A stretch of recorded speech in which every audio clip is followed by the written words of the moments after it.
अंजना ओम कश्यप। जान भी जहान भी, जन से जग तक, तो फिर लॉकडाउन के पार चलो।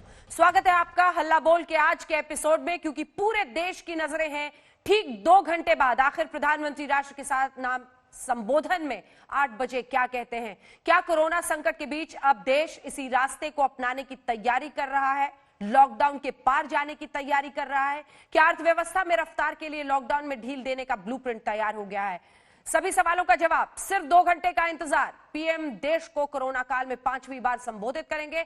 हमारे साथ इस वक्त सीधे राजस्थान के उप मुख्यमंत्री सचिन पायलट जी जुड़ रहे हैं, जिनके साथ हम ये सवाल जवाब करेंगे कि आखिर राज्यों की मंशा क्या है उनकी चाहत, क्या होगा 18 मई के बाद। लेकिन उससे पहले ये रिपोर्ट। रेल चल चुकी है यहां से बिलासपुर के लिए, जिसमें सैकड़ों लोग इस ट्रेन से यात्रा कर रहे हैं। लॉकडाउन 3 जारी है, लेकिन रफ्तार नजर आने लगी। स्पेशल ही सही, लेकिन 2 महीने बाद आम मुसाफिरों को लेकर पटरियों पर ट्रेनें दौड़ने लगी। तो क्या 17 मई के बाद लॉकडाउन 3 की मियाद पूरी होने पर थम सी गई जिंदगी भी पटरी पर लौट जाएगी? इस सवाल का जवाब अब से 2 घंटे बाद यानी रात के 8 बजे शायद मिल जाएगा, जब प्रधानमंत्री नरेंद्र मोदी कोरोना को लेकर 5वीं बार देश को संबोधित करेंगे। 22 मार्च रविवार को सुबह 7 बजे से रात 9 बजे तक सभी देशवासियों को जनता कर्फ्यू का पालन करना है। पूरे देश में आज रात 12 बजे से संपूर्ण देश में संपूर्ण लॉकडाउन होने जा रहा है। 5 अप्रैल को रविवार को रात 9 बजे घर की सभी लाइटें बंद करके दिया, टॉर्च या मोबाइल की फ्लैशलाइट जलाएं। सारे सुझावों को ध्यान में रखते हुए ये तय किया गया है कि भारत में लॉकडाउन को अब 3 मई तक और बढ़ाना पड़ेगा। हो सकता है बहुत से लोग मुझसे नाराज भी होंगे कि ऐसे कैसे सबको घर में बंद कर रहे हो। मैं आपकी दिक्कतें समझता हूं, आपकी परेशानी भी समझता हूं, लेकिन आपको, आपके परिवार को सुरक्षित रखना है। लॉकडाउन की शुरुआत हुई थी तो प्रधानमंत्री ने जान है तो जहान है की बात की थी। अब जब लॉकडाउन 3 आखिरी चरण में है तो पीएम ने मुख्यमंत्रियों के साथ बैठक में जन से जग तक का नारा दिया। कल शाम को 5 बजे तक अगर आप लोग अपने अपने सुझाव भेज दें, मैं जनता के सुझाव भी ले रहा हूं, एक्सपर्ट से भी बात करूंगा, डॉक्टर से भी बात करूंगा। लंबे समय तक हम लॉकडाउन भी नहीं रख सकते। हमको संक्रमण रोकने के सारे उपाय करते हुए आर्थिक गतिविधियां प्रारंभ करनी पड़ेगी, क्योंकि जान तो है ही, लेकिन जान के साथ साथ जहान भी है। पूरा देश इंतजार कर रहा है कि आखिर पीएम मोदी क्या ऐलान करेंगे। क्या लॉकडाउन खत्म होगा या फिर देश लॉकडाउन 4 में एंट्री करेगा, या फिर लॉकडाउन में थोड़ी ज्यादा ढील के साथ आर्थिक गतिविधियों को शुरू करने की इजाजत होगी? अगले 10 दिन के दौरान 10 लाख से अधिक प्रवासी कामगार और श्रमिक वापस आएगा। इन सबके लिए अलग अलग जगहों पर उनकी स्किलिंग के अनुसार रोजगार की व्यवस्था बहुत बड़ा काम हो सकता है। ये संभावनाएं उत्तर प्रदेश राज्य में पहले से मौजूद हैं।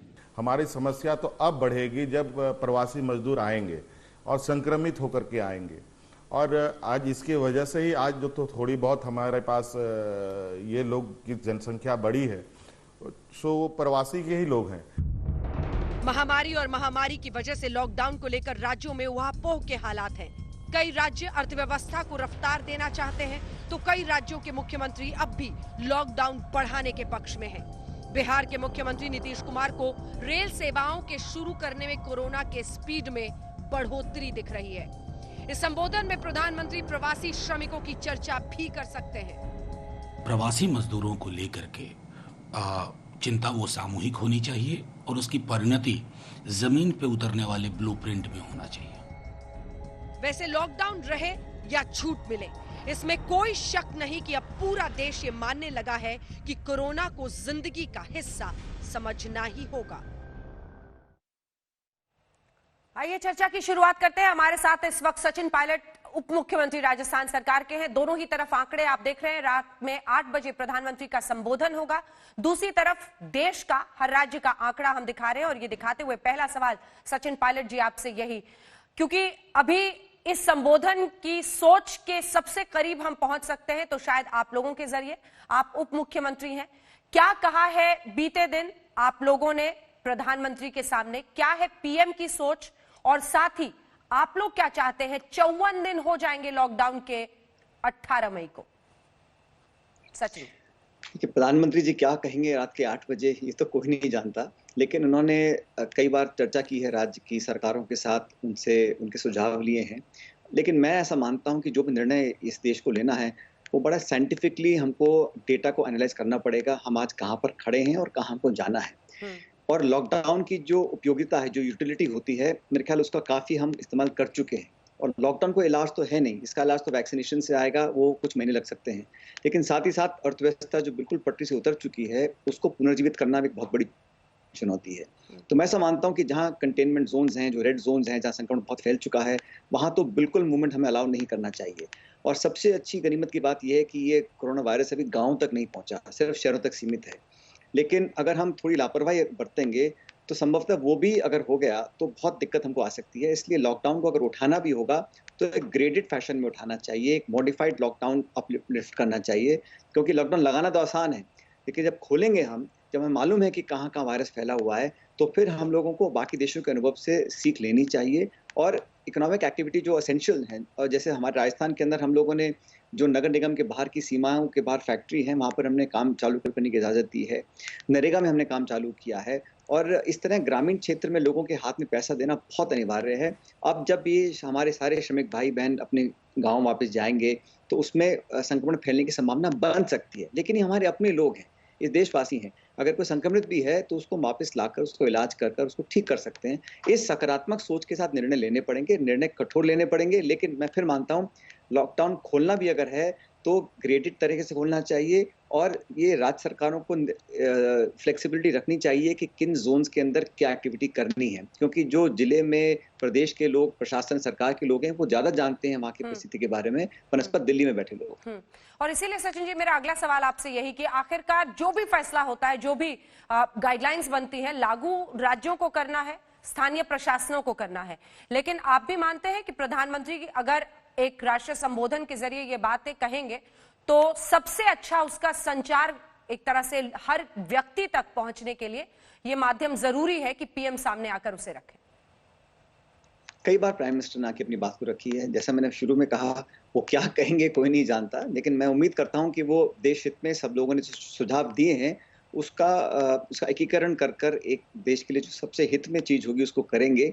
और जो सबसे वंचित हैं, सबसे आर्थिक रूप से कमजोर लोग हैं, जो आज बहुत बुरे हाल में हैं, हमें चिंता उनकी करनी पड़ेगी। जो लोग घर में बंद हैं, दुख है, पीड़ा है, परेशानी है, लेकिन फिर भी हम खा पी रहे हैं, स्वस्थ हैं, सुरक्षित हैं। लेकिन जो लोग एक्सपोज्ड हैं, जो सड़कों पे हैं, जिनके पास रहने को मकान नहीं है, सर पे छत नहीं है, खाने को 2 रोटी नहीं है, उन लोगों के लिए हम क्या करेंगे? मैं समझता हूँ वो हमारी पहली प्राथमिकता होनी चाहिए।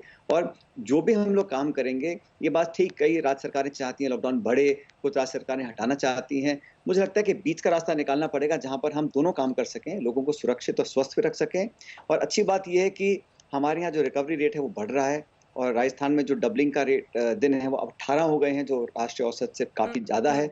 इसलिए हमें अलग अलग स्टेट्स में अलग अलग रणनीति अपनानी पड़ेगी। लेकिन स्टेट गवर्नमेंट्स को एम्पावर करना चाहिए कि वो स्टेट लेवल पर निर्णय लें, ताकि लोगों की सबसे बेस्ट हम लोग सुरक्षा और सेवा कर सकें। बिल्कुल, हम आंकड़े भी आपके राज्य के दिखा रहे हैं। 2.86 सबसे कम मृत्यु दर जिन राज्यों में है उनमें आपका राजस्थान शामिल है, मामले इतने होने के बावजूद। मेरा अगला सवाल आपसे ये है कि क्या आप आंशिक लॉकडाउन के संकेत दे रहे हैं? क्या आपकी सरकार, राज्य की चाहती है आंशिक लॉकडाउन हो, यानी वही जो पहले से हम बात कर रहे थे कि कंटेनमेंट जोन्स हो, जिला स्तर पर हो या राज्य स्तर पर नीति बने? किस हक में है? मुझे लगता है कि एक तरह से आंशिक लॉकडाउन तो अभी है ही। हम लोगों ने राजस्थान में एक मॉडिफाइड लॉकडाउन लगाया हुआ है। जो ग्रीन जोन है वहाँ मूवमेंट है, लोग पासेस बना के अलग अलग जिलों में जा सकते हैं जहाँ पे ग्रीन जोन्स हैं। तो एक तरह से ये लॉकडाउन मॉडिफाइड हो चुका है। अगर आप लॉकडाउन हटा भी दें और ट्रेन, वायु सेवा, बाजार, दुकानें सब बंद रहेंगी तो फिर वो लॉकडाउन ही हुआ एक तरह से। लेकिन जैसे आप कह रही हैं कि ये एक तरह का modified graded lifting of lockdown हमें करना चाहिए और वो कई राज्य ऑलरेडी कर रहे हैं। लेकिन मैं फिर कहना चाहता हूँ, जो आज सेफ जोन है वो बहुत जल्द 2-3 दिन के अंदर ये संक्रमण फैल सकता है और फिर दोबारा वो रेड जोन में आ सकते हैं।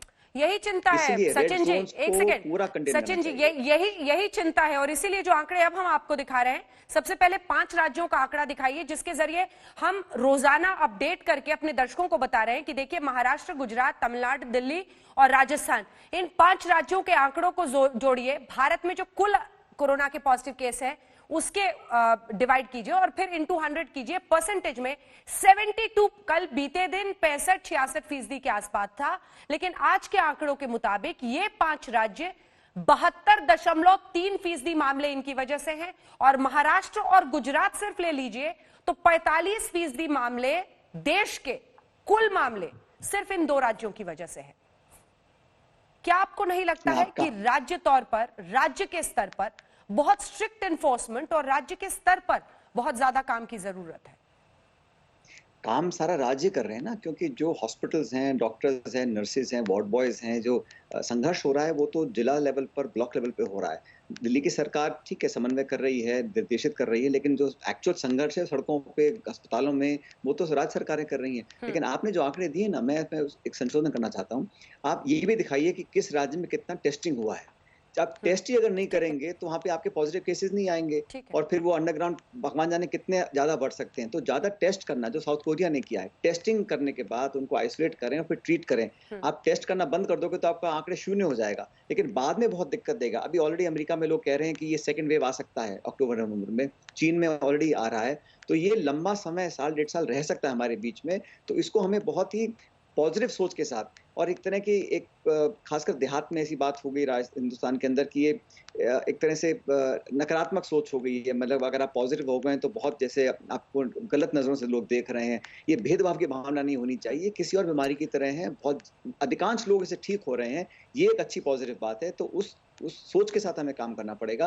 लेकिन राज्यों में जहाँ संक्रमण बढ़ रहा है वो शायद इसलिए बढ़ रहा है क्योंकि हम स्क्रीनिंग ज्यादा कर रहे हैं, और स्क्रीन ज्यादा करने के बाद अभी आप आंकड़े दिखा रहे हैं, लेकिन जो ठीक होने के हालात हैं वो भी हम बेहतर पैदा कर सकते हैं। ठीक है, 2 और आंकड़े जो बहुत मुझे महत्वपूर्ण लगे और जिसका हमेशा जिक्र हो रहा है, एक बार फुल स्क्रीन दिखाइए। ये recovery rate Sachin ji, recovery rate जब हम देखते हैं, ये तो डेटा है कि किसको कितने किस राज्य में है। ये रिकवरी रेट देखिए तो हिंदुस्तान का रिकवरी रेट अभी 31.7 है और वहीं ईरान में बुरे हालात हैं, 80 के ऊपर है, 66 के ऊपर स्पेन में, 48 इटली, कनाडा 47, ब्राजील, पेरू, ये तमाम देश ऐसे हैं जो ऊपर है।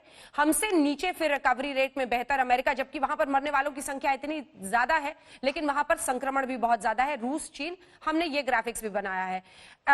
ये भी आप महत्वपूर्ण मानते हैं कि हिंदुस्तान के लिए अभी ऐसी परिस्थिति है जहां पर थोड़ा रिस्क मोल लेकर फ्रांस और जर्मनी जैसे, फ्रांस और बेल्जियम जैसे मुल्कों में आज से आंशिक लॉकडाउन की ओपनिंग की गई है, क्योंकि वो भी ये देखना चाहते हैं कि धीरे धीरे, क्योंकि आखिर कब तक आप लॉकडाउन जारी रखेंगे, अर्थव्यवस्था पर भी आपको नजर डालने की जरूरत है। इसी के साथ मृत्यु दर का आंकड़ा भी दिखा दीजिए। यहां पर भी जब हम देखते हैं तो इंडिया ठीक ठाक पोजीशन में दिखता है, 3.5% के आसपास के मृत्यु दर के साथ। सचिन जी, देखिए हमें ये देखना पड़ेगा अंजना जी कि इंडिया में जो रिकवरी रेट है वो काफी अच्छा है, मृत्यु दर कम है, क्योंकि हमारी अधिकांश पॉपुलेशन यंग है।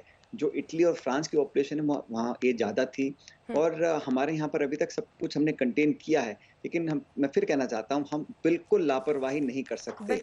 हमारे पास वो आर्थिक संसाधन नहीं है जो अमेरिका और इंग्लैंड के पास है। अगर हमारे यहाँ कम्युनिटी ट्रांसमिशन हो गया तो हम इसको संभाल नहीं पाएंगे। तो हमें, जो हमारी अब तक की कामयाबी है, इस पर हमें ओवर कॉन्फिडेंस होकर हम बहुत लापरवाही कर दें, ये बिल्कुल हम इस रिस्क नहीं ले सकते हैं। लेकिन जो आप कह रही हैं, मैं भी कह रहा हूँ कि हमें रिस्क लेना यहाँ तक पड़ेगा कि जो खेतों में काम हो रहा है, जो एसेंशियल कमोडिटीज की जो फैक्ट्री, कारखाने, उनको हमें खोलना पड़ेगा, क्योंकि 50 दिन के बाद भी लोग घर में रहें और खाने को रोटी नसीब नहीं हो, ऐसा संभव नहीं है। इसलिए हम लोगों ने उपाय ढूंढे हैं। नरेगा के तहत लोगों को काम मिल सकता है। आज 25.5 लाख लोग नरेगा से राजस्थान में काम ले रहे हैं। हाँ। इंडिया में नंबर 1 पर हमारा प्रदेश आ गया, क्योंकि हम लोगों को घर जाके उनके मकान बनाने के लिए उनको दिहाड़ी दे रहे हैं। हाँ। अब उसके हाथ में पैसा आएगा, गरीब के हाथ में, तभी तो अपना पालन पोषण कर पाएगा वो। तो हमें इकोनॉमिक एक्टिविटी खोलनी चाहिए, लेकिन रिस्क अवर्स होकर। अगर आप रिस्क लेने की बात करेंगे, हमारा देश कोई छोटा मोटा टापू नहीं है, इतना बड़ा मुल्क है। अगर यहाँ पर आपने थोड़ी भी ढिलाई कर दी गलत तरीके से, तो उसके बहुत दूरगामी नकारात्मक परिणाम आ सकते हैं। सावधानी से मेडिकल एक्सपर्ट्स की बात सुनकर और साइंटिफिक तरीके से हम लोग अगर काम करेंगे, तभी हम लोग बहुत जल्द कामयाब हो सकते हैं। ये वही चिंता है जो हर किसी के मन में है। लोग ये जानते हैं कि धीरे धीरे एक्टिविटी शुरू करनी है, लेकिन हर कोई चाहता है कि लापरवाही कहीं ना हो, वरना बहुत बड़ी कीमत चुकानी पड़ सकती है। आखिरी एक सवाल जो मैं आपसे पूछना चाहती हूं, मजदूरों को लेकर जो अन्य आप कह रहे हैं कि लॉकडाउन की गाइडलाइंस, लॉकडाउन को लागू करना, कैसे क्या कुछ किया जाए, ये सब कुछ जिला स्तर पर प्रशासन के अधिकारी कर रहे हैं। तो क्या मजदूरों को लेकर भी जो राज्यों की जिम्मेदारी है उसको बेहतर निभाने की जरूरत है? कई जगहों पर यह देखा जा रहा है कि मजदूरों के पलायन को प्रोत्साहन मिल रहा है, कई राज्यों में डर है। नीतीश कुमार खुल के कह रहे हैं आप ट्रेन सेवाएं शुरू कर रहे हैं, आप मजदूरों का पलायन, आंकड़े बढ़ेंगे हमारे। आज मेरे साथ हेमंत सोरेन थे, वो कह रहे थे कि अगर अभी आप लॉकडाउन खोलेंगे, रमजान का महीना है, बहुत बड़ा रिस्क है। ये भी तो राज्यों की जवाबदेही और जिम्मेदारी को भी स्टेप अप करना पड़ेगा। सचिन जी, मैं ऐसा मानता हूं, अगर कोई निजी वाहन किसी के पास है और वो पास बनवा के अपने गांव जा सकता है, तो उसको परमिशन दे दें। लेकिन कोई गरीब श्रमिक है और हम उसकी मर्जी के खिलाफ उसको वहीं रोके रखे जहां उसकी नौकरी गई है, ये गलत है। देश सबका है, बराबर के नागरिक हैं, हर एक को अपने घर जाने का अधिकार है। अगर वो स्क्रीनिंग करके, टेस्ट करके, राजस्थान में हमने नियम बनाया है, जो भी राजस्थान में आएगा वो 14 दिन क्वारंटीन में रहेगा, आइसोलेशन में रहेगा, टेस्ट होने के बाद फिर वापस अपने गाँव में आएगा। लेकिन ये मौलिक अधिकार है लोगों का। आप अपने इंडस्ट्री के लिए अपने डर की भावना से आप कहें नहीं, आप वहीं रहे जहां आप हैं, ऐसा नहीं हो सकता। हमें फ्रीडम ऑफ मूवमेंट है देश में, हम अपने घर जा सकते हैं। उसको फैसिलिटेट करने के लिए आप स्क्रीनिंग कर रहे हैं, टेस्ट कर रहे हैं, प्रिकॉशंस रखें। लेकिन ऐसा नहीं हो सकता कि आप कहें कि हमें डर है, आप वहीं पर रहो जहां पर आप हो। कब तक रहेंगे लोग? आप कहते हैं घरों में रहो, जिसके पास घर ही नहीं वो कहां जाएगा बेचारा? देखिए, लोगों को लाना पड़ेगा अपने घरों में, इतनी संवेदनशीलता में बरतनी चाहिए। बहुत बहुत धन्यवाद आपका। सचिन पायलट, उप मुख्यमंत्री राजस्थान, आज तक के जरिए अपनी बात देश के सामने रखते हुए सभी को इंतजार है आज रात 8 बजे प्रधानमंत्री नरेंद्र मोदी अपनी बात रखेंगे और इसी पर चर्चा करने के लिए कि आखिर क्या कह सकते हैं पीएम, क्या हो सकता है देश का रास्ता, क्या लॉकडाउन 4 की तरफ बढ़ेंगे या फिर लॉकडाउन को पूरे देश में सामूहिक रूप से आंशिक बनाएंगे पीएम, और तमाम सावधानियां जो बरतने की बात की जा रही है उन सब की चर्चा होगी। आइए आपको दिखाते हैं, उन खास मेहमानों से परिचय करा देते हैं जो हमारे साथ चर्चा में शामिल हो रहे हैं। गौरव भाटिया, राष्ट्रीय प्रवक्ता भारतीय जनता पार्टी के हमारे साथ शामिल हो रहे हैं। मोनोजीत मंडल हमारे साथ टीएमसी के समर्थक जुड़ रहे हैं। हमारे साथ प्रोफेसर गौरव वल्लभ, प्रवक्ता कांग्रेस पार्टी के जुड़ रहे हैं, और जेडीयू का पक्ष रखने के लिए प्रवक्ता नेता जेडीयू के राजीव रंजन जी हमारे साथ चर्चा में शामिल हो रहे हैं। गौरव भाटिया जी, आप कहेंगे कि 8 बजे तक इंतजार कीजिए, वो तो करेंगे ही सर, हर कोई कर रहा है पूरे देश में, लेकिन कुछ तो संकेत दीजिए कि किस तरफ बढ़ रहा है देश, कुछ तो बताइए क्या होने वाला है। लॉकडाउन के पार चलो। 8 बजे का इंतजार है और उसकी वजह यह है कि मुख्य अभिभावक की भूमिका में देश के प्रधानमंत्री नरेंद्र मोदी जी देश को पुनः संबोधित करेंगे। और मैं समझता हूं कि अभी कुछ भी कहना एक प्रवक्ता के लिए बिल्कुल उचित नहीं होगा, इसलिए हम सबको इंतजार करना चाहिए जैसा आपने कहा। लेकिन ये बिल्कुल सही बात है कि पहले मंत्र दिया था संकल्प और संयम का, और कल जिस तरह से प्रधानमंत्री जी ने सभी मुख्यमंत्रियों से एक लंबी बैठक करी, विचार विमर्श किया, उनके सुझाव लिए, और अब देश के मुखिया होने के नाते वो कुछ फैसले करेंगे, ये दिखाता है कि एक अच्छा समन्वय बना हुआ है केंद्र सरकार में और प्रदेश सरकार में, जो बहुत अच्छी बात है। और मंत्र हम सब जानते हैं, मोदी जी ने इससे पहले भी कहा है, जान भी है और जहान भी है। एक समय था कि प्राथमिकता ये थी कि हम जान बचाएं, अब प्राथमिकता ये भी होगी कि जान बचाते हुए अर्थव्यवस्था को भी देखें, श्रमिकों की बात करें, किसानों की बात करें, जो बाकी गरीब हैं उनकी बात करें, जिनके लिए मदद की जा चुकी है। लेकिन अभी और ठोस कदम ये सरकार उठाती रहेगी, क्योंकि ये बहुत ही संवेदनशील सरकार है। ठीक है, संकल्प की जरूरत पहले थी तो संयम की जरूरत पहले थी, तो मुझे लगता है अब सुपर संकल्प और सुपर संयम की जरूरत होगी, क्योंकि जब पूरी तरह से प्रतिबंध था तब तो लोग घरों में थे, लेकिन अब जब थोड़ी भी छूट अगर दी जाती है तब लोगों को संयम रखना होगा और यह समझना होगा कि आपको अपने आप को, अपनी जान की हिफाजत खुद करनी है। गौरव वल्लभ जी, पीएम के आज के संबोधन का मुझे लगता है आप लोग सबसे ज्यादा इंतजार कर रहे होंगे, क्योंकि फिर उसमें कुछ ना कुछ खोट निकालने की जिम्मेदारी आपकी होगी। देखिए अंजना जी, ऐसी बात जो आपने सवाल पूछा, मुझे लगता है कुछ नकारात्मकता का सवाल है। हर देशवासी की तरह हम भी सोच रहे हैं कि राज्यों को क्या एडिशनल फंड मिलता है, क्या 10-12 लाख करोड़ का जो पैकेज, जो पूरे दुनिया के देश 10 से 15% अपने जीडीपी का पैकेज अनाउंस कर रहे हैं, तो क्या भारत 5% भी करेगा कि नहीं, या अभी भी 0.7% पर रहेगा। और दूसरी बात अंजना जी, कि आज मुख्य समस्या है कि जब ये माइग्रेंट, जो प्रवासी, जो हमारे कामगार मजदूर भाई हैं, 55 लोगों ने अपनी जान गंवा दी अंजना जी पिछले 5 दिन में, भले ही वो सड़क किनारे हो, रेलवे की पटरी पर हो। हम उनको किस तरह सुरक्षित और किस तरह उनको अपने अपने गंतव्य स्थान तक पहुंचाने की क्या हमारी रूपरेखा है, माननीय प्रधानमंत्री जी उस पर भी अपनी टिप्पणी करेंगे, क्योंकि ये एक बड़ा मुद्दा है। आप किसी को उनके घर जाने से नहीं रोक सकते। ये एंटी नेशनल है, ये एंटी कॉन्स्टिट्यूशनल है, ये एंटी इंडियन है कि आप किसी व्यक्ति को इस आपदा के समय उसके घर जाने से रोकते हो। तो इसके बारे में भी प्रधानमंत्री जी अपनी बात कहेंगे। और अभी कौन रोक रहा है? एक सेकंड गौरव जी, अभी तो श्रमिक ट्रेनों से कहा जा रहा है कि मजदूरों की वापसी हो, उसके लिए कदम उठाए जा रहे हैं। कौन रोक रहा है उसे?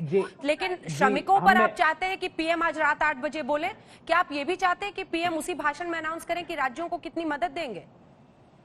क्यों नहीं करे। 50 दिन होने को आए अंजना जी, आज 49वां दिन है, कल 50 दिन हो जाएंगे। आप राज्यों को एक फुटी पैसा नहीं दिया है। और मैं अंजना जी राजनीति की बात नहीं कर रहा हूं, मैं कह रहा हूं बीजेपी के राज्यों को भी दो, वरना लड़ाई नहीं लड़ पाएंगे। लंबी लड़ाई है, हम सबको मिलकर लड़ना है, न केवल कांग्रेस और अन्य दलों के शासित राज्य। बीजेपी की जाए वहां भी पैसा दो, राज्यों को जीएसटी का बकाया इमीडिएटली रिलीज करो और एक फंड, हैंडसम फंड दो, ताकि ये लड़ाई राज्य स्तर पर हम लड़ सके। और तीसरी बात अंजना जी, मुझे ऐसा लगता है माननीय प्रधानमंत्री जी को आज देशवासियों को यह भी बताना चाहिए कि जो 12 करोड़ लोगों की जो नौकरी मात्र अप्रैल महीने में गई, उसके बारे में वो क्या सोचते हैं। वो मजदूर जो शहर से गांव जा रहा है, वो गांव में अपना भरण पोषण कैसे करेगा, उसका रोजगार का क्या प्लान है। तो मुझे लगता है प्रधानमंत्री जी को आज देशवासियों को साथ लेकर, क्योंकि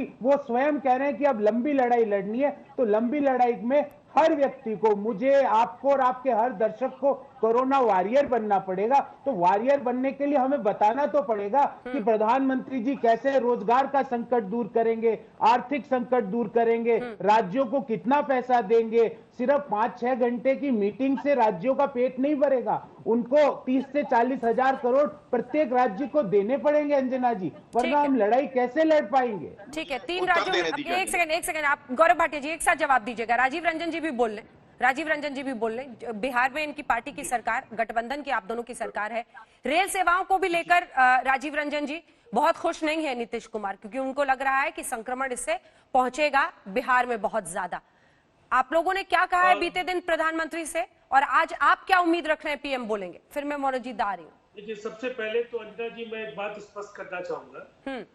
नीतीश कुमार जी ने तो प्रधानमंत्री जी को बाकायदा आग्रह किया कि ट्रेनों की संख्या बढ़ाई जाए और प्रवासियों को एक सप्ताह के अंदर देश के अलग अलग हिस्सों में जहां भी जो है उनको लाए जाने के संबंध में अधिकारियों को निर्देश दिए। एक हाई लेवल मीटिंग करके उन्होंने बाकायदा निर्देश दिए और वो सार्वजनिक किया गया जो ब्रीफिंग है। उन्होंने जो कहा है वो 15 जोड़ी जो ट्रेन आ रही है, उन ट्रेन के परिचालन को लेकर के ये आशंकाएं उन्होंने जाहिर की है। और मुझे लगता है जब ई पास स्वास्थ्य परीक्षण के बाद जारी किए जा रहे हैं और एक्सट्रीम मेडिकल इमरजेंसी या ऐसे सवालों को लेकर के लाए जाने के संबंध में जो प्रक्रिया है उसके सरलीकरण को भी लेकर के बातें हो रही है, तो फिर स्पेशल ट्रेन से कहीं ना कहीं परीक्षण और कई ऐसे सवाल हैं जहां कठिनाइयां उत्पन्न हो सकती है। ये उन्होंने अपनी बात कही, इसलिए ये दोनों अलग अलग पक्ष है। हम काफी दृढ़ता के साथ, हमारी ये कोशिश है लोगों तक हम सुविधाएं पहुंचा सके, और जो आ रहे हैं उनकी भी पूरी तैयारियां राज्य सरकार सुनिश्चित कर रही है। लगातार जहां भी कमियां हैं, केंद्र सरकार ने बिहार में ब्लॉक क्वारंटाइन कैंप्स को लेकर के, सेंटर्स को लेकर के उस मॉडल की सराहना भी की है। जहां भी शिकायतें मिल रही है उनको हम लोग दुरुस्त कर रहे हैं। और एक बात मैं कहना चाहूंगा, आज का जो ऐलान होगा, प्रधानमंत्री जी ने 4 बार पहले मुख्यमंत्रियों से बात की, ये 5वीं मुलाकात थी। और अब चुनौतियां ज्यादा है, अर्थव्यवस्था को खोलना भी है, लोगों का जीवन आसान भी बनाना है, संक्रमण से मानवता को बचाना भी। तो निश्चित तौर पर राज्यों के जो इनपुट्स हैं और उसके बाद एक्सपर्ट्स की जो राय होगी, हम ये जरूर कह सकते हैं कि एक समन्वित तरीके से प्रधानमंत्री जी का नजरिया देश के सामने होगा। और नितिन गडकरी जी ने एक संकेत भी दिया एक इंटरव्यू में कि कुछ ऐलान पैकेजेस को लेकर के हो सकते हैं। हम आशान्वित हैं इससे कि जो भी कोर सेक्टर्स हैं वहां प्रदर्शन निराशाजनक है, कठिनाइयां हैं। जीडीपी के जो 3 जो सबसे बड़े सेगमेंट्स हैं, चाहे वो प्राइमरी हो, सेकेंडरी हो, टर्शियरी हो, सब जगह जो संकेतक बता रहे हैं काफी मुश्किलों का सामना करना पड़ सकता है। तो एक संतुलन का जो नजरिया है वो देश की अपेक्षा है आए। और मुझे पूरा भरोसा है प्रधानमंत्री जी देश को निराश अब तक नहीं करते रहे हैं। उन्होंने बार बार उम्मीदें पैदा की है, इस बार भी अच्छी चीजें सामने आएंगी। मनोजीत मंडल भी बोले, फिर गौरव भाटिया जी आप एक साथ जवाब दीजिएगा। उन्होंने अपना पक्ष रख दिया है। ममता बनर्जी तो खासी आक्रामक है। बीते दिन भी उन्होंने कहा कि प्रधानमंत्री भेदभाव कर रहे हैं, पॉलिटिक्स कर रहे हैं, जो चिट्ठी पहुंचनी चाहिए पहले ही लीक हो जाती है। और आज उन्होंने कहा है 52,000 करोड़ रुपया बकाया है। आप क्या चाहते हैं पीएम के ऐलान में? देखिए, ये तो जायज बात है। ममता दी ने तो बहुत देर से कह रही थी कि ये पैसा मिलना चाहिए और हक के पैसा है। ये कोई दान नहीं है, ये कोई बाउंटी नहीं है, ये हमारे हक का पैसा है। जीएसटी है और बहुत सारे सोशल स्कीम्स के पैसा जो अभी तक बाकी है, वो सारे पैसा तो मिलना चाहिए। और कोरोना के खिलाफ लड़ने के लिए तो पैकेज, वो भी पैकेज तो ममता दी ने भेजी है सेंट्रल गवर्नमेंट को। देखिए, ये राजनीति तो हो रही है बंगाल में, आप देख रहे हो। प्राइम मिनिस्टर साहब एक बात करते हैं कि अच्छे तरह से आप स्टेट में फाइट कर रहे हो, थम्स अप देते हैं, और लेकिन उनका ही जो छोटे मोटे मिनिस्टर है, एमपीज है, उन लोगों ने लगातार किस तरह से स्टेट गवर्नमेंट को गाली देते जा रहे हैं। लेकिन मुझे लगता है ये अभी लड़ाई सबसे ज्यादा खतरनाक हो गई है। सबको एक साथ ये लड़ाई लड़नी है, स्टेट गवर्नमेंट और सेंट्रल गवर्नमेंट को मिलके। लेकिन ये भी सबसे अंजन है, आप अगर देखोगे 300 से ज्यादा डिस्ट्रिक्ट, पूरा इंडिया में 300 से ज्यादा डिस्ट्रिक्ट में आज तक कोरोना नहीं फैला है। इन डिस्ट्रिक्ट को क्लस्टर बना के बिल्कुल हर तरह की इकोनॉमिक एक्टिविटीज होनी चाहिए, ये हम लोग मानते हैं। बंगाल में भी इस तरह का डिस्ट्रिक्ट 8 डिस्ट्रिक्ट है। इस डिस्ट्रिक्ट को क्लस्टर बना के एकदम लॉकडाउन को पूरा उठाना चाहिए। नहीं तो क्या होगा, एक लॉकडाउन फैटिग हम जिसको कहते हैं, फैटिग आएगी लोगों के अंदर और लोग सड़कों पे उतर आएंगे और लॉ एंड ऑर्डर के बहुत प्रॉब्लम होगा। ये कहने के लिए कोई आपको ज्यादा इकोनॉमिस्ट और डॉक्टर नहीं बनने पड़ेगी। हमको पता है 300 से ज्यादा डिस्ट्रिक्ट में आज तक की डेट से कोई अनटच रह गई है। इस डिस्ट्रिक्ट को पूरा खोलना चाहिए, नहीं तो बहुत मुश्किल, आगे काम लेना बहुत ही मुश्किल हो जाएगा। गौरव भाटिया जी जवाब दीजिए, आपने सबकी बात सुन ली है। मुझे पता है गौरव वल्लभ का जवाब देने के लिए आप सबसे ज्यादा उत्सुक थे, लेकिन मनोजीत दा ने भी बहुत सारे सवाल खड़े किए हैं। जवाब दीजिए। नहीं अंजना जी, मैं तो सबसे ज्यादा उत्सुक इसलिए हूँ कि कम से कम देश की जनता जाने कि एक तरफ केंद्र सरकार है जो अपनी जिम्मेदारी का निर्वहन कर रही है, दूसरी तरफ प्रदेश सरकार की कोई जिम्मेदारी ही नहीं है, ऐसा लगता है। अब देखिए अंजना जी, आज आपने पीला कोट पहना हुआ है। पीला कोट आपको नहीं पहनना चाहिए, क्योंकि ममता बनर्जी के हिसाब से जो पीले रंग की पीपीई है ये कोरोना वायरस रोक नहीं पाती है, और हम नहीं चाहेंगे कि कोई भी कोरोना वायरस से संक्रमित हो। बड़ी बात क्या है, कांग्रेस पार्टी में आज कंफ्यूजन का माहौल है। मैं ऐसा क्यों कहता हूं? देखिए, सबसे बड़ी बात आप देखिए, एक्सटेंड करने के लिए लॉकडाउन कह रहे हैं कि महाराष्ट्र, पंजाब और झारखंड, यहाँ कांग्रेस की सरकारें हैं, और कह रहे हैं नहीं एक्सटेंड होना चाहिए, राजस्थान और छत्तीसगढ़ कह रहे केवल कंटेनमेंट जोन में हो। तो इसीलिए केंद्र सरकार की भूमिका बड़ी अहम है, वो फैसला करेगी जो देश हित में होगा। दूसरी बात, श्रमिकों की बात करी मेरे साथी ने, मैं इतना ही कहूंगा, 1,70,000 करोड़ का पैकेज केंद्र सरकार ने दिया, 60 करोड़ लोगों को राशन पहुंचाया केंद्र सरकार ने। एक सवाल हमारा भी है, जहां आपकी प्रदेश की सरकारें हैं, कितना बड़ा पैकेज आपने दिया है उन प्रदेशों में, कृपया करके जरूर बताइएगा। किसानों के लिए 16,000 करोड़ का पैकेज केंद्र सरकार ने दिया। अंजना जी, मैं पूछना चाहता हूं कि किसानों से झूठा वादा करने वाली कांग्रेस ने किसानों के लिए अभी तक क्या किया है? और कंफ्यूजन मैं क्यों कहता हूं, ये बड़ा अहम है। देखिए, राहुल गांधी किस तरह से विरोधाभास बातें करते हैं। 6 मई का इनका ट्वीट है, इन्होंने कहा कि पेट्रोल और डीजल पे वैट मत बढ़ाओ, लेकिन महाराष्ट्र ने भी वैट बढ़ाया और पंजाब ने भी। तो आपने ट्वीट करके कहा वैट नहीं बढ़ाना चाहिए, लेकिन कांग्रेस की प्रदेश सरकारें वैट बढ़ा रही थी। 11 मई का ट्वीट है राहुल गांधी का, कहते हैं लेबर लॉ को संशोधित मत करिए, मानव अधिकारों का हनन हो रहा है। राजस्थान और पंजाब में दोनों जगह पे लेबर लॉ को संशोधित कर दिया गया। तो आप देखिए, इनके नेता जो है राहुल गांधी, सोनिया गांधी एक बात करते हैं, और जब मुख्यमंत्रियों से प्रधानमंत्री जी की जो भेंट होती है, जो बैठक होती है, उसमें कोई और बात करते हैं। क्या ये छल कपट नहीं है? और एक बात जरूर कहूंगा, जब भी कांग्रेस का कोई लीडर, चाहे राहुल गांधी हो, चाहे कोई प्रवक्ता हो, कहे हम सपोर्ट कर रहे हैं, तो अंजना जी मान लीजिए कि ये विरोध कर रहे हैं, क्योंकि पीएम केयर फंड का विरोध किया है इन्होंने, आरोग्य ऐप का विरोध किया है। 10 करोड़ भारतीय नागरिकों ने वो ऐप डाउनलोड किया है। इन्होंने कहा प्रिवेसी वायलेशन है। आप सोचिए कितने लाखों लोगों की जान बचाई उस ऐप ने, बिना किसी प्रमाण के इस तरह का अनर्गल आरोप लगाना बिल्कुल गैर जिम्मेदाराना है। इसके बाद इन्होंने विरोध किया 9 बजे 9 मिनट का, इन्होंने विरोध किया जनता कर्फ्यू का, और इनको खुद नहीं पता है कि आगे का रोड मैप इनकी प्रदेश की सरकारों में क्या होना है। अच्छा यही होगा, आपको विरोध करना है आप करिए, लेकिन प्रधानमंत्री जी को पूरे देश की चिंता करने दीजिए, और जो ठोस कदम उठाए जा रहे हैं हम उनको पूरा करेंगे।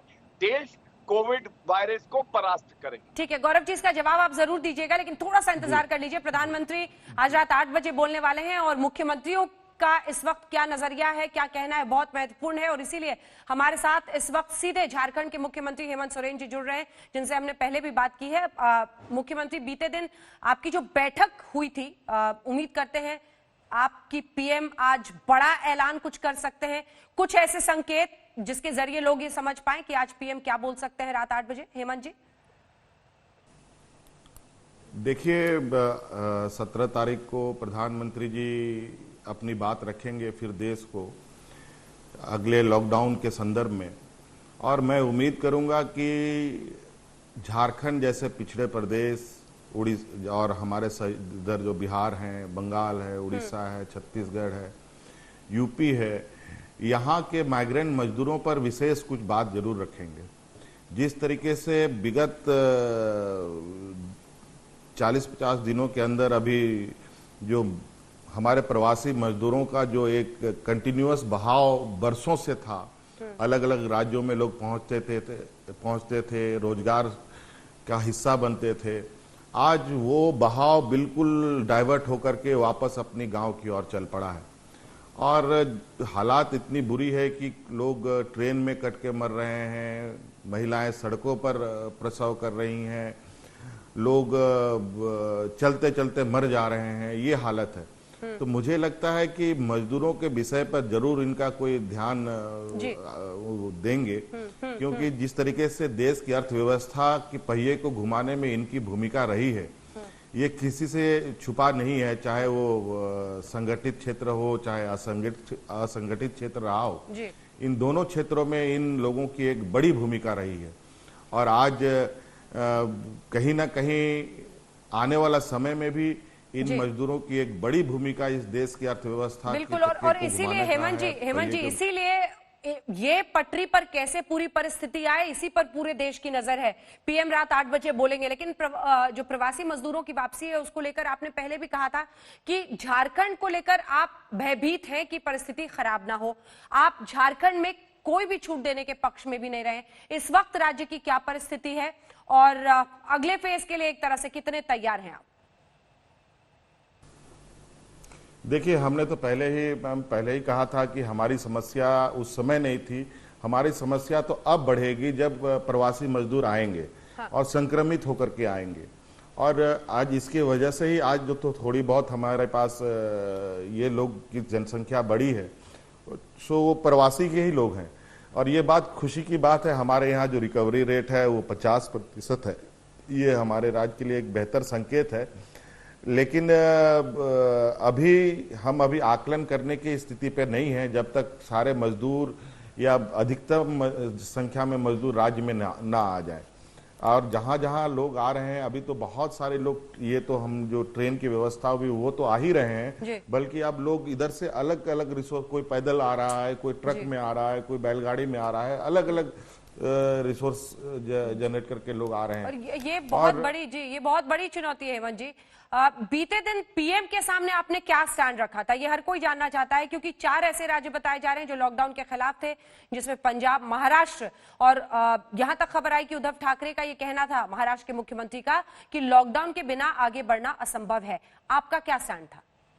नहीं, अभी हमने भारत सरकार के गाइडलाइन जितने भी आए हैं लॉकडाउन में ढील देने की, और वैसे भी यहाँ पर सबसे अधिक हमारे यहाँ राज्य में भारत सरकार की उपक्रमें ही काम करती हैं, जो लॉकडाउन के दौरान में भी वो कंटिन्यूअस चल रहे थे, वो बंद वैसे भी नहीं थे, और उसको और अधिक गति देने की वकालत हुई है। और इसको लेकर के अभी हालांकि हम लोगों ने कोई ढील कहीं पर नहीं दिया है, अभी तक पूर्ण रूप से हम लोग का लॉकडाउन चल रहा है पूरे राज्य में, और अभी इस विषय पर चर्चा हो रही है। और अभी चूंकि आपको एक और चीज बिल्कुल स्पष्ट है, अभी बहुत सारे इस बीच में त्योहार भी गुजरे इस लॉकडाउन के दौरान। हमारे स्थानीय सरहुल भी हम लोगों ने पार किया, रामनवमी भी पार किया, अभी हम रमजान के समय में हैं, और हमको लगता है कि रमजान के समय में अभी लॉकडाउन खोलना, मुझे लगता है कि एक और स्थिति उत्पन्न हो सकती है जब लोग अचानक बाहर निकलेंगे अपनी जरूरतों को पूरा करने के लिए, तो स्थिति और खराब हो सकती है। अभी तक हम लोगों ने इस विषय पर कड़ी नजर रखी हुई है, इसको कई चीजों को ध्यान में रखकर अभी हम लोगों ने लॉकडाउन नहीं खोला है जी। और अगला जी, बहुत धन्यवाद आपका। बड़ी बात आपने कही, आपका ये मानना है कि लॉकडाउन अभी खोलना ठीक नहीं है, और रमजान के महीने में एक बार फिर से लोग बाजारों में ना निकले, सोशल डिस्टेंसिंग की धज्जियां ना उड़े, और इसीलिए आप ऐसा मानते हैं कि लॉकडाउन अभी चलना चाहिए, लेकिन जीवन भी और आजीविका भी। धन्यवाद आपका हमारे साथ जुड़ने के लिए। गौरव वल्लभ जी, जल्दी से आपसे एक रिएक्शन लेते हैं। वो आपने हेमंत सोरेन साहब को भी सुना, वो भी ये मानते हैं कि एक तो आप गौरव भाटिया जी की बात का जवाब जरूर दे लीजिएगा, लेकिन साथ ही ये समझ नहीं आता सर, मतलब आप बैठकर कई बार क्रिटिसाइज करते हुए लॉकडाउन को दिखते हैं, पंजाब के, महाराष्ट्र के मुख्यमंत्री तमाम, आपने हेमंत सोरेन जी को देखा, वो सौभाग्यशाली हैं, उनका राज्य तो ऐसा है जहां बहुत कम केस हैं, लेकिन वो भी लॉकडाउन हटाने से डरते हैं। तो लॉकडाउन को जारी रखना तो लगभग सभी राज्यों की इच्छा है ना?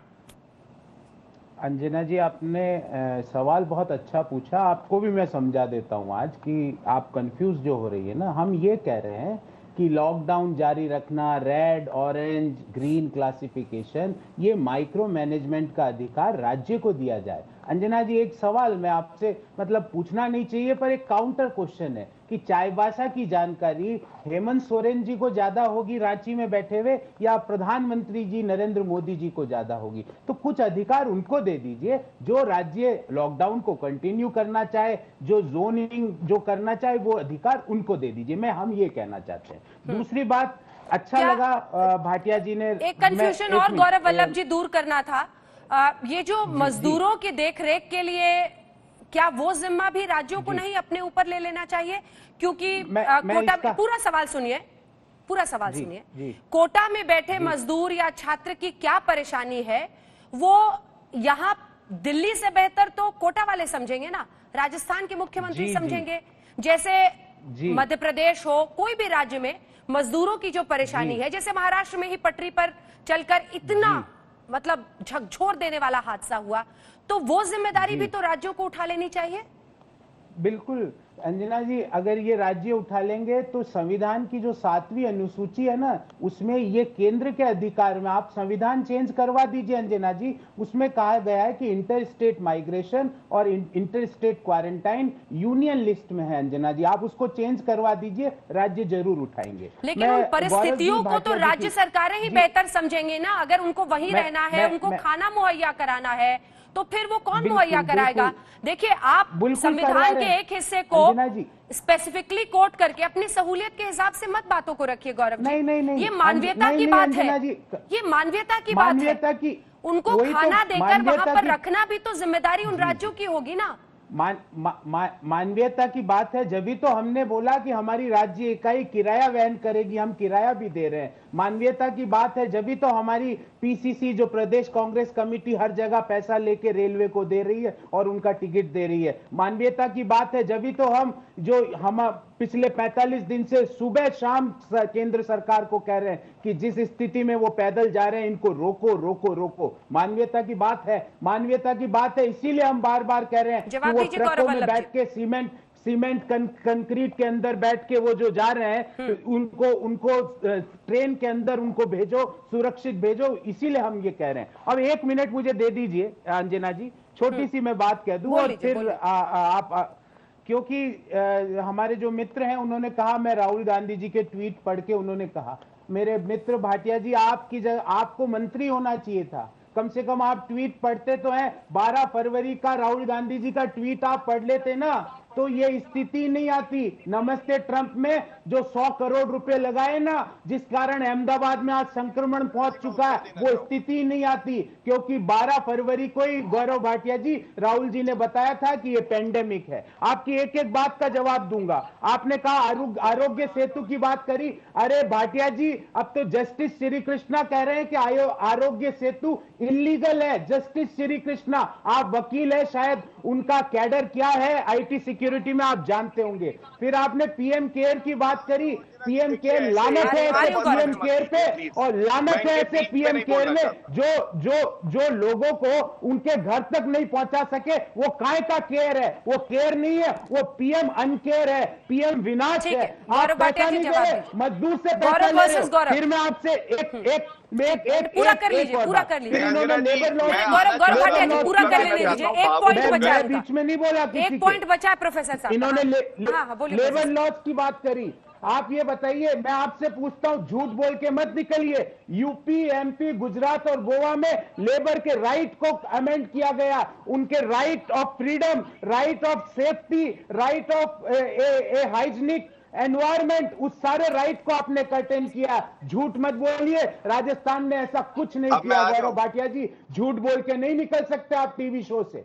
अब आप बोलिए, एक एक चीज का जवाब दीजिए। अगर मैंने कुछ गलत बोला है तो बताइए।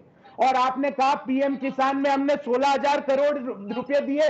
गौरव जी, वो पीएम किसान में जो 6,000 सालाना दिया जाता है, उसकी किस्त थी, कोई एहसान नहीं किया। एक नया पैसा राज्यों को नहीं दिया। एक नया पैसा जीएसटी का राज्यों को नहीं दिया। आप जवाब लेने में इंटरेस्टेड हैं या नहीं है गौरव वल्लभ जी? गौरव वल्लभ जी, जवाब लेने में इंटरेस्टेड है? अब सुन रहा हूं मैं, गौरव भाटिया, मैं सुन रहा हूं ना। देखिए, सबसे पहले तो मेरे साथी हैं भावुक हो गए थोड़ा सा, लेकिन मैं इतना ही कहना चाहूंगा अंजना जी, इन्होंने ये नहीं बताया कांग्रेस शासित प्रदेश में कौन सा पैकेज दिया है, इन्होंने नहीं बताया। मेरा दूसरा सवाल था, राहुल गांधी का एक ट्वीट था कि वैट नहीं बढ़ना चाहिए पेट्रोल डीजल पे 6 मई का। इन्होंने नहीं बताया कि महाराष्ट्र और पंजाब में क्यों बढ़ा दिया गया। लेकिन अब मैं उत्तर देता हूं। आपने 7वीं सूची की बात करी, 7 शेड्यूल, देखिएगा संविधान को, उसमें हेल्थ जो है ना, ट्रांसपोर्ट जो है, वो प्रदेश सरकारों का विषय है। लेकिन आपने देखा कि जब देश पे आपदा आई है, जब पैंडेमिक है, तो केंद्र सरकारों ने 36 लाख पीपीई किट प्रदेश सरकारों को दी हैं, 72 लाख N95 मास्क प्रदेश सरकारों को दिए हैं। और क्यों दिए हैं? क्योंकि वो पहले भारतीय हैं, उनकी जान बचानी जरूरी है। ये जो आप कह रहे हैं ना, केंद्र सरकार, प्रदेश सरकार, संविधान, जो गरीब मजदूर है, किसान है, जिसकी मदद केंद्र सरकार कर रही है, वो संविधान खोल के रोटी नहीं पा पाएगा। ये आप जैसे विशेषज्ञ जो हैं 50 साल के अपरिपक्व बालक को समझा सकते हैं तो समझाते रहिए।